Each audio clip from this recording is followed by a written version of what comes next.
Please help me welcome to the stage Pastor Tommy Moya.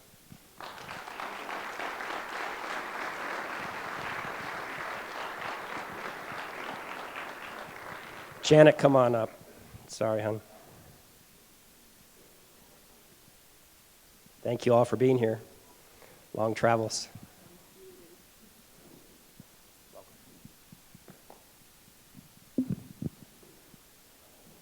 Ladies first. Good evening. This is really an awesome privilege and an honor for us to be here with you tonight. And we are so glad and just so humbled that this invitation was extended to us to participate here with you. And I wrote some notes because we really have been mixed with emotions ever since we received the call to be invited here. Back in 2009, this couple that you see here, we came totally brokenhearted and destroyed. We were in a chaos. Our lives had been totally shattered, and we were just overwhelmed with so many emotions. My heart, when I came here, was a total shutdown. And this ministry played a vital role in our lives. When I say vital role, I want to use the analogy of someone who is dying and they need CPR because it's a matter of life and death. And that's how we came here. Our marriage was a matter of life or death. And this ministry became my safe haven.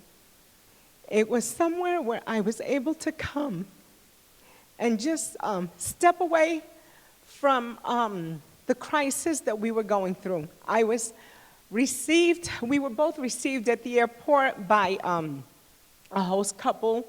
We were just filled with love, acceptance, a facility that just offered us tranquility, which is really what we needed. Our lives took a 360-degree turn in those 2 weeks of intensive therapy that we went through. I was so excited to see our therapist tonight, Vicki Johnson. She has no idea what she represents in our life. We are so grateful for her, and we are so grateful for this ministry. What you do to each and every person who walks through the doors and is healed, is restored, it's a seed that you are planting in their life, and it will just spring out and just bless others. What you do, no matter how insignificant it may seem, it is something beyond what you can imagine. And I just have no words. I wrote a speech, and right now I am speechless.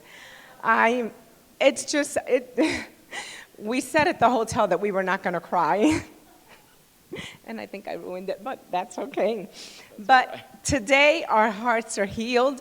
Today our marriage is restored. Our relationship has strengthened. We love each other more than we did before. Our marriage is a totally new, mature one. And I just love my husband. I thank God for who he is in my life, for who he represents. I've always told him that he is the love of my life. We've been married for 27 years, and I really don't want to take up his time. But I will turn the microphone over to him because he will speak more of the journey that we have gone through in these last 5 years ever since we stepped foot here in QuietWaters. God bless you.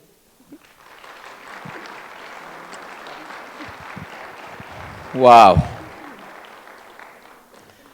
I do not speak English that eloquently, so I have my notes too. When I saw Scott with notes, I said, thank God. What a relief. I am so glad to be here tonight. And this is one of those moments in life that 5 years ago I would have never thought that would happen. But before I share with you the journey that we have gone through in the last 5 years, let me tell you a little bit about myself.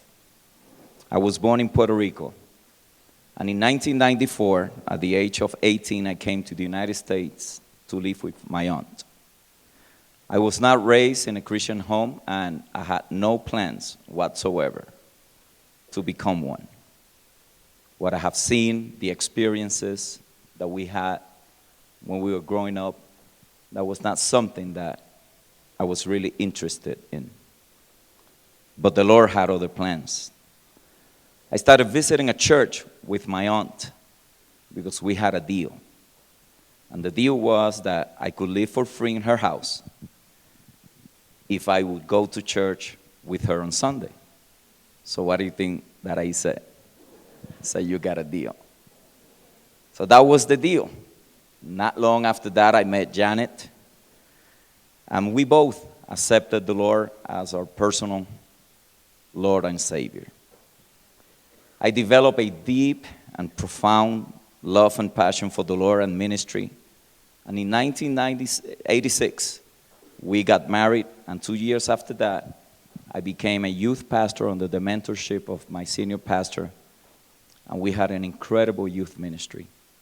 That ministry grew to about 400 people, and in 1993, we started a church. It was called Centro Cristiano Restauración. In English is Restoration Christian Center. That church grew. It grew to approximately 3,000 people. It was a well-known ministry in all Latin America. It was a tremendous experience. The people love us. It was a great church. I could have never imagined in my life that God was giving me the opportunity and the privilege to serve Him in that capacity. In a period of 10 years, we have built a church facility, opened a counseling center, written 4 books, radio, TV, and many other things. But 5 years ago, I voluntarily resigned in the midst of a public scandal. I had betrayed my wife, hurt my daughters, our family, failed the Lord, the church, and my friends, the community, and the body of life, and the body of Christ. I was in the lowest point in my life. I thought my marriage is over, along with my relationship with my beautiful and precious daughters and friends. To me, ministry was to an end. Voluntarily resigned to the church that I had pastored for 15 years. At that moment, a group of pastors, friends of ours, came together to lead us and to oversee a personal process of restoration and help us through whatever restoration was possible. At that moment, there was really no hope. Really, we could not see beyond what we had in front of us at that moment. And it was in one of those meetings that we had with that group of pastors that a pastor friend of mine said that I needed to come to QuietWaters. I said, quiet who? QuietWaters. I was told that it was a place where ministers come to be restored and find solitude in the midst of turmoil. And he was right. QuietWaters was that to me and much, much more. I remember I was given a phone number to call. I called, I spoke with the secretary, and she told me that Dave Ragsdale would call me, and he did. I would never forget that call. You see, sometimes in ministry, the calls that we receive are because people are in need. We need to make a visit. We need to attend something in the church. We need to do something in the community. But this call at that moment felt totally, totally different to me at that moment, because I was in the greatest need of my life. Just having somebody to listen to me and not offer words of condemnation or criticism was soothing to my soul. Dave asked me a few questions, and then he said, "Let me pray for you."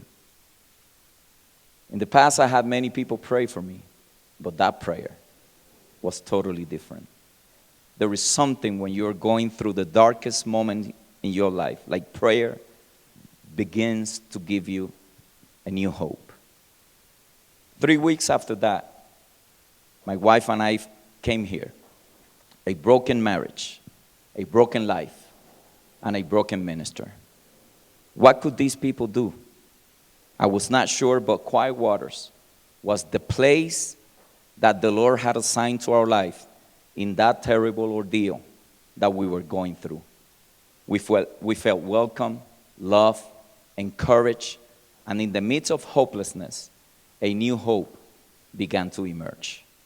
The first day, our therapist made a statement that changed everything for me. We'll never forget.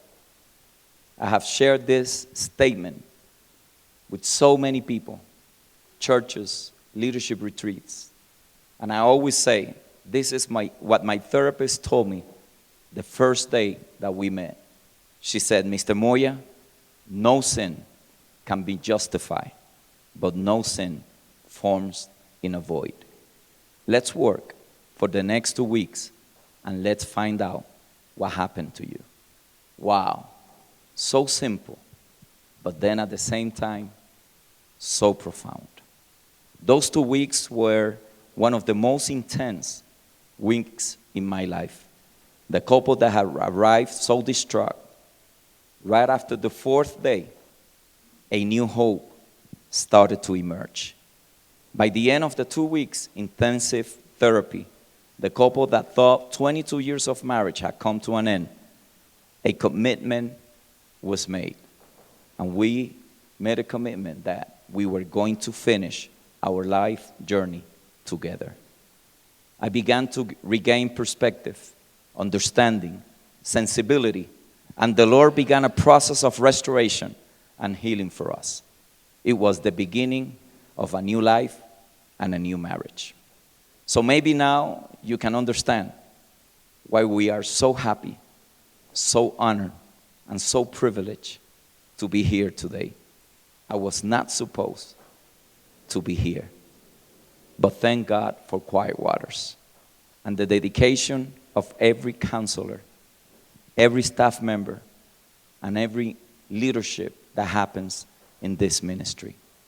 We have highly recommended this ministry to many ministers and churches who need restoration for different reasons, and the feedback that we have received, it's incredible. It has expanded to the Hispanic community beyond what we could have thought 5 years ago. You see, in the Hispanic community, like many communities, but in our community, counseling is not at the center of our traditions or way of life. We do some things differently. And in ministry, counseling is not really a center or something that people really look at when they are ministering or going through life. We basically resolve everything with prayer and fasting. But this ministry has reached out. And I can only imagine what's going to happen in the next few years. How everything that you will do, every dollar that you sow, every financial commitment that you make, might be saving countless of couples around the world. And in our Hispanic community, this ministry is so much needed. 5 years later, the story is different. Like my wife said, our marriage is healed. Our family is stronger than ever. Our daughters are strong, mature young ladies. We are in ministry again, but this time with maturity and understanding in many things. What could have been the final sentence became the new beginning, filled with hope and with laughter. We are one family, but we have 4 different stories of the power of forgiveness and unconditional love. So what is Quiet Waters for us? What is Quiet Waters for the Moya family? Well, it is a place of hope and evidence. The evidence that God can restore the fallen. The evidence that even though restoration is difficult, it's a lot easier than to stay fallen and defeated. The evidence that God's grace nurtures a contrite heart. The evidence that many families can be restored. And the evidence that for God, nothing is impossible. So thank you, Quiet Waters. Because of you, we are here. Because of you, many families are no longer broken. Because of you, there is hope for the fallen. And here, many can find a place where the waters are quiet in the midst of life storms. May this ministry be blessed beyond measure with people like you who believe in the power of grace to restore and in the core mission of Quiet Waters to renew, to restore, and to strengthen. I have preached in many countries, from large crowds to small audiences, but today is like no other day in my life and ministry. I feel humble and privileged to have been invited to address such a distinguished group of people. May the Lord bless you and keep you without falling. And let's support Quiet Waters, and let's see many more couples and many, many more lives enjoying God's grace through restoration. May the Lord bless you, and thank you, thank you, thank you from the bottom of our hearts.